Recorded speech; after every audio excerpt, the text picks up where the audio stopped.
2, and we are joined by Aaron. And Aaron, we'll turn it over to you. Good afternoon, Council Chair, Vice Chair, members of Council. Aaron Fish, Real Estate and Property Management Director. Before you this afternoon to present a ground lease and development agreement on city-owned property on 22nd Street South. This is a mixed-use development to be performed by Green Mills Holdings, LLC.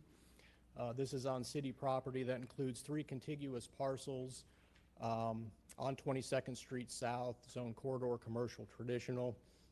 This property is on the the west side of 22nd Street South, south of 9th Avenue South. In August of 2024, the city issued an RFP for the purpose of soliciting proposals from interested developers for the development of a mixed-use project to include affordable housing and retail commercial uses. In conjunction with this RFP, the city did issue a 30-day notice to the public of its intent to dispose of the property in accordance with CRA guidelines. Upon the expiration of the RFP in November of 24, the city did receive proposals from Green Mills Group, Tall Cotton, and Alexander Goshen Good Van Slyke Architecture. After reviewing the proposals, the mayor selected the proposal submitted by Green Mills Group for the development of the property. Upon selecting the proposal from Green Mills, city staff commenced negotiations of the terms and conditions of a ground lease and development agreement. These conditions included a 99-year ground lease for the development of a mixed-use project to include 54 affordable residential apartment units and approximately 2,500 square feet of ground floor retail.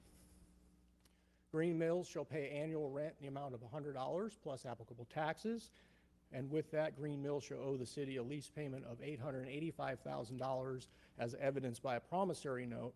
That payment can be deferred until the expiration of the affordability period, upon which time the city would have the option to forgive the note. The effective date of the agreement is the date that the parties enter into the agreement, with the commencement date occurring 36 months thereafter, when Green Mills secures all the funding commitments necessary for the development. Green Mills shall submit site plans for city approval within 6 months from the effective date. Within 24 months from the effective date, Green Mills shall submit a comprehensive building permit package. 36 months from the effective date, Green Mills shall commence construction of the development. And within 60 months from the effective date, Green Mills shall obtain certificates of occupancy for the development. The city shall record a restrictive covenant on the property, limiting the rental rates for the housing units to an average annual income of not more than 80% of the AMI. And Green Mills may rent the housing units at lower AMI levels, including 9 units rented at 30% or below, 30 units rented at 60 AMI or below, with 3 units rented at 70% AMI and below, and 12 units rented at 80% AMI and below. The initial unit mix for the housing includes 15 studios, 36 one-bedroom units, and 3 two-bedroom units. Real Estate and Property Management did get an appraisal for this property in March of 2024, which indicated an estimated market value of $885,000. The lease structure enables the city to retain ownership of the property, and it ensures long-term affordable housing opportunities for the community. As part of the CRA plan, this is consistent, in which the city shall utilize the Land Disposition Authority of Florida's Community Redevelopment Act to purchase residential property and convey to housing developers for less than fair value to lower development costs, and maintain a regularly market an inventory of land in the South St. Petersburg CRA that is available for development of housing. And the city will continue to purchase land and vacant boarded housing and pursue residential development opportunities with for-profit and nonprofit developers. This proposed mixed-use development is consistent with the CRA plan by providing new affordable housing construction and by providing new retail space on a commercial corridor. And that concludes the presentation, and open it up for questions. Okay, thanks, Aaron. Let's go to public comment. Ray Tampa. Please go to the podium, state your name and address for the record. You'll have 3 minutes to address council. Don't think Mr. Tampa is still with us. Okay, he's against. Okay. Any other cards? That's it. Okay. Councilmember Harding. Thanks, Chair. Aaron, thanks for your work. We received some, well, I did, and I think it went to council. We received some feedback about the company. Oops. Oh, that's me. About the, I gotta take my medicine, hold on one second. About the feedback, or about the companies that were involved in the RFP. And can you take us through just a high level of how that process works? Sure, we have Mr. Corbett here this afternoon who can allude to that. Good afternoon, City Council. James Corbett, City Development Administrator. Councilmember Harding, so with this RFP, as Aaron mentioned, we opened it up for proposals. We did receive 3 proposals, one being the Green Mills proposal, one from Goshen GVSA, and then a third proposal from Tall Cotton. At that time, we evaluated the proposals and we provided the strengths and weaknesses to Mayor Welch to make the selection. Just to kind of give you an idea or flavor of the proposals, Green Mills had the largest number of units at 54. The next was Goshen, which was 22 units, and Tall Cotton had the lowest number of units at 18. Green Mills and Goshen, both of their proposals included rental units, where Tall Cotton was for sale. Green Mills' proposal included 100% of the units at 80% of AMI or less. Comparatively, Tall Cotton, their proposal provided half of the units, which would have been 9 at 80% and 9 at 120%. Also, we looked at the experience from the various groups. Green Mills has other projects here in St. Petersburg comparable where they've completed. Looking at the other ones, Tall Cotton, for example, because it was brought up earlier today, most of their experience was related to remodeling existing structures. They didn't have any examples of where they had done new construction on development like this. So by providing the strengths and weaknesses, it was clear to us based on experience and the nature of the development that Green Mills was the preferred option, and as such selected by Mayor Welch. Thank you very much. Thank you, Chair. Thank you. Councilmember Givens. Thank you very much, Chair. I appreciate it. I did have a question. How did we come to the decision that we would go with rental units versus single-family homes? Again, we looked at the proposals that were before us. The proposal that had for sale was only 18 units, and it was a combination of half at 80%, half at 120.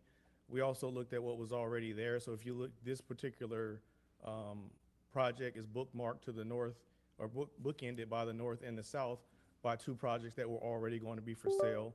As you know, the city of St. Petersburg is going to have 24 townhomes on Deuces that will be ready next year. And then if you go to 18th Avenue to the south, Habitat is doing 2 developments which are also for sale.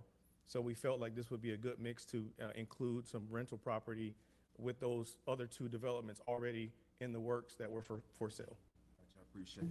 Well, I think we know for sure when you drive around St. Petersburg, there is no shortage of rental units, but what we do see a shortage of, I think, is the single-family homes that are attainable for those who live in South St. Petersburg, specifically those who reside within the South St. Pete CRA. So just full disclosure, Mr. Corbett, I did receive a lot of feedback from my constituents. This is my district. And it was more so in opposition than in support or in favor of this project. I am very familiar with Green Mills. I love the Burlington Avenue project. But my concern is that we offered one developer an option that was not allotted to another developer. Can you talk about something that was mentioned earlier? That there was I guess, to lease for one developer versus another developer who was told that he had to, I guess, outright purchase that? Yeah, that's not true, council member. The RFP was issued, everybody received the same information. The opportunity to respond in the manner in which they responded was equal. No one was provided any information or direction different than the other. It's all spelled out and advertised. So that information was all publicly available. I appreciate that, Mr. Corbett. Thank you for stating that for the record. And then, just lastly, thank you, Councilmember Harding, for asking about the RFP selection process, because that was something that I was curious about. I brought this up before. I think there needs to be a little bit more clarity for us council members and also more transparency for the public. When these RFPs come about, a lot of people wonder, how are these, the awardees selected? So I just want to, be as clear and as transparent as possible to the public who wonder how we make these decisions. So again, I just thank you for stating that earlier. But lastly, it was also brought by a business owner there, the Catalyst, and Sid's Caribbean Restaurant that operate right there off the corner of 9th Avenue and the Deuces. Apparently, they've been utilizing this property for parking. Have we had any conversations with those businesses, specifically those two, about some alternatives? I know that there's some projects that are happening along the Deuces, specifically the Manhattan Casino, that might require additional parking. So I'm just thinking, as we make upgrades along the Deuces corridor, is there parking that we can expect in the future? We are looking at alternatives for additional parking. If immediately to the north of this site, there is a lot that's vacant, and it was previously used when Manhattan was open for parking. We're looking to do some improvements there to make sure that it's safe and compliant.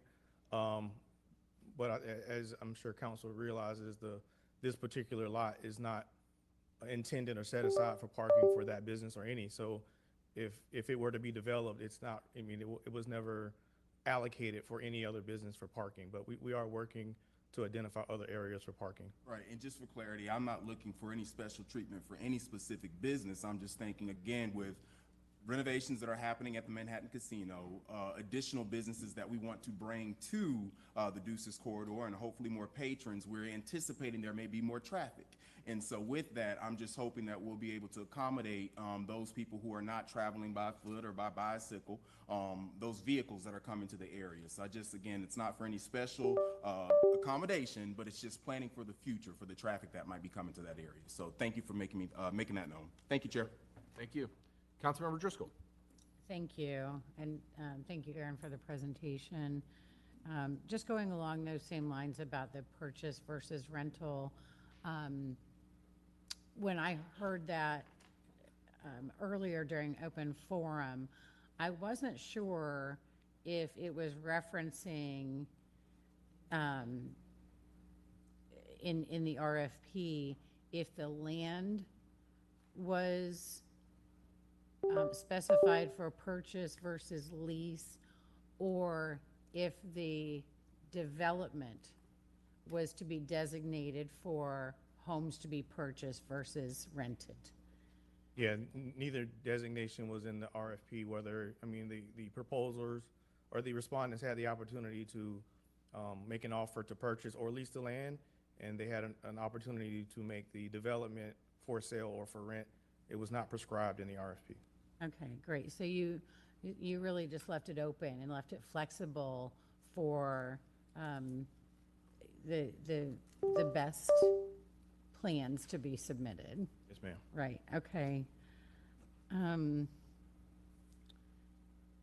Tell me about there's a plan for a first floor commercial. Was that,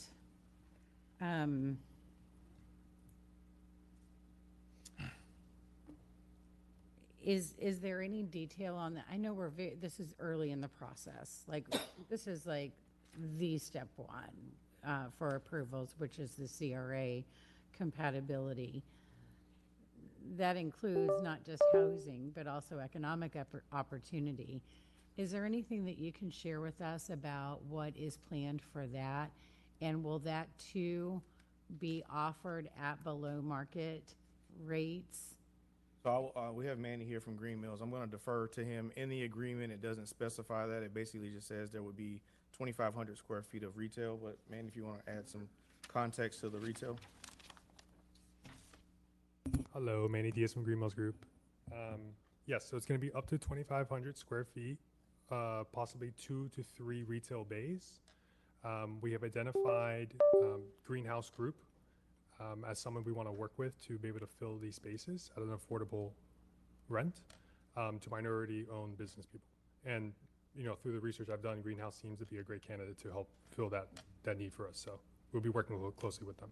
Okay, great, thank you. I wanted to make sure that the affordability factor extended also to our entrepreneurs as well as residents.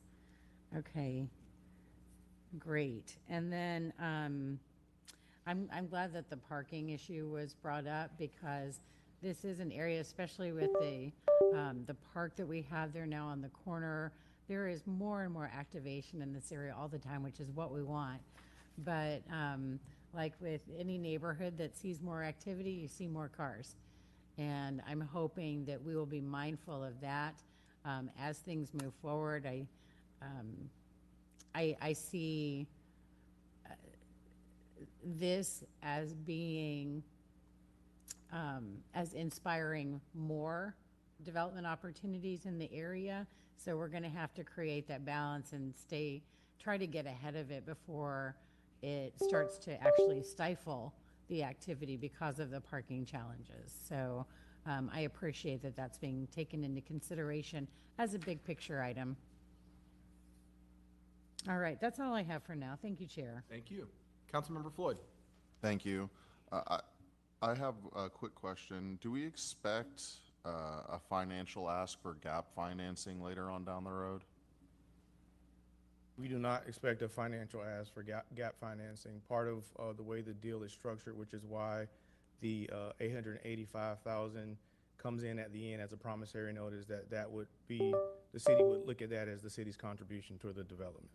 Okay, all right. That's $885,000 across 54 units is a great deal for us. So For 99 years. yeah, for 99 years, yeah, that's as good as it gets, really, for us sitting up here doing this kind of project.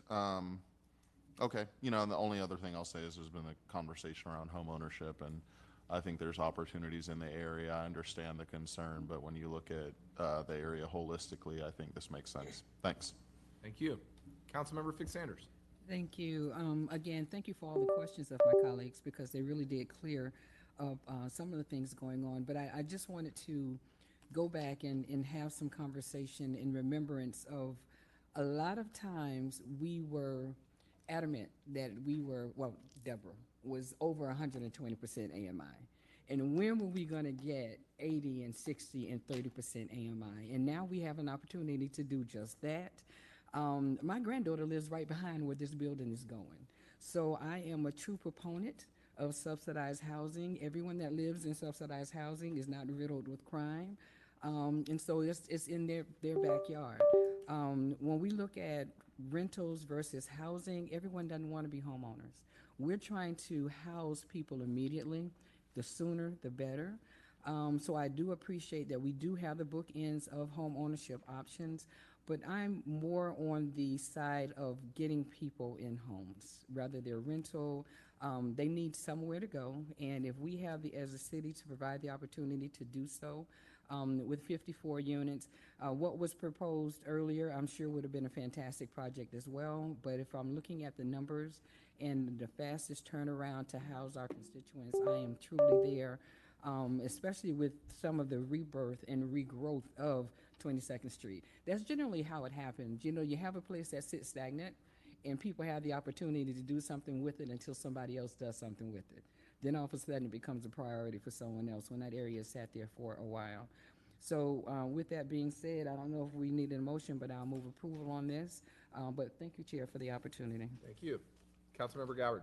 Thank you, Chair. And James and Aaron, can you just talk a little bit about the assignability clauses that are in the contract, just for transparency purposes, so that everyone understands how an assignability from the operator might work? Sure. So with tax credit funded deals, there needs to be an entity that is created specifically for the development. So the way the assignability works in this agreement is that the developer, Green Mills, is permitted to create that entity and assign the development to that specific entity. But otherwise, they are not allowed to assign without specific. Now, to back up, the mayor does have to approve that assignment, but any additional assignment other than that is not permitted. Okay, so I just want to be crystal clear. So when they do an assignment for the entity for the tax credit purposes, the Yes. mayor is allowed to sign that. But if there would be, let's say, for instance, there's some sort of default and they have to assign because they go bankrupt or something like that, that comes to city council for approval. Okay, I just wanted to be crystal clear about how all of that worked. So, okay, very good. And the repayment on that affordability, again, is the 99 years. Okay, very good. Thank you. Thank you, Chair. Thank you. Councilmember Driscoll. Thank you. There is one, there's just one additional thing that I wanted to add before we move forward with a vote. I do want to thank the administration for selecting Green Mills, and I want to thank Green Mills for continuing to believe in St. Petersburg and to believe that there is a way to provide quality, affordable housing for our residents. The Burlingtons are such a prime example of that, and that has made me a true believer in this particular developer. The people who, if you go to one of the Burlingtons and see, it does not, you walk in and you feel like people might be paying an arm and a leg to live there. It's beautiful, it's well constructed, it's quality residential, and the people, this is even more important, the people are very positive about it. They're very happy. There's a focus there for seniors, and we know that as we move forward, we're going to need to ensure that we're providing more and more options for seniors to live and thrive in St. Petersburg, and Green Mills has shown how that can happen. Now there's this opportunity to provide families with affordable housing in a wonderful historic part of our city where you probably could fetch much higher rents with that type of quality. But this is giving 54 families an opportunity to live in a setting that is positive, that is safe, that is stable, and then below that, giving entrepreneurs an opportunity to find their way and thrive as well. So that's why I'm very supportive of this. That's why I'm always perking up whenever I see that Green Mills has submitted a proposal for something. You guys have shown, that not only can you finish what you start, but you do it well, and you make people happy once they do move in. So thank you. Thank you very much for those kind words. Yeah, we don't believe there should be a difference between market rate or affordable. Just because someone's paying an affordable rent doesn't mean there needs to be a lack of conditions or anything like that. So yeah, we do believe there should be no difference. And this project specifically, Heritage Grove that we're speaking about today, we have realized the cultural and historic impacts of this project and have been taken into account into the design, the interior design, how we approach this project will be fully backed up by the historic impact of it in the heritage area. So yeah, I'm very passionate about this project and looking forward to getting it done. Yeah, well, that's what it means to be a thoughtful developer. You're aware of the neighborhoods and the communities that you are creating housing in. And I appreciate that, and I hope you'll continue to believe in St. Petersburg as we move forward. All right, thank you, Chair. Thank you. Councilmember Gabbard. Thank you, Chair. Almost forgot to ask, and that's actually a perfect segue, so I'm glad that I waited. So will there be any preference given whenever the units are built and, you know, the list opens up for people to come, for any preference for current CRA residents to be able to give priority on those rental units? Because this is something, just for background, I've asked about this before. I asked about it last time with the last Habitat deal that we approved, which you mentioned earlier on the corridor. So I'm just curious if there's any opportunity for current CRA residents to be able to have preference, at least a certain percentage of the units. What I can speak to is that